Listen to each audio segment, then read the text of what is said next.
amor. Dios está amor.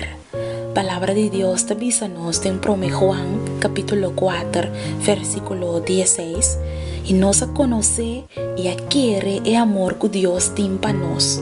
Deus está amor e é sungo te permanecer em amor, te permanecer em Deus e Deus te permanecer em Ele.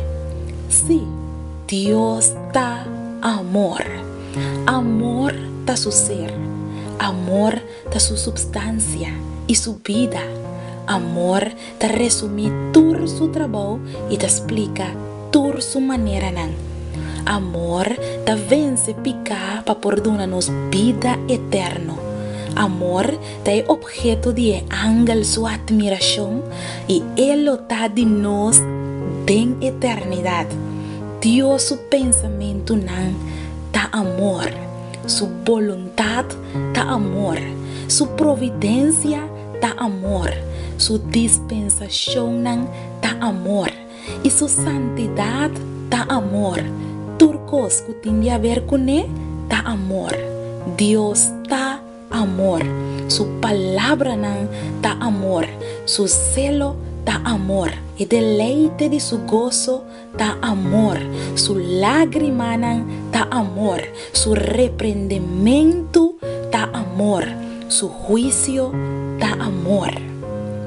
Mi querida dama y mi querido caballero, Dios está estimado. No importa quién vota, nunca olvida esa aquí. Toma la decisión para compartir el gran mensaje de amor de Dios una cubobay, la ganos reza.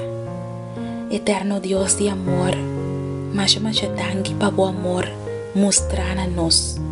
Ayúdanos para nos por permanecer, tem bo amor, para sina botame por permanecer, tem nos. Ta nos oração em nome de Jesus. Amém. Me deseava dulce dia que bonita mensagem nos recebi hoje. Deus está amor. Queda com o amor de Deus dentro do coração. De manhã com Deus o poder.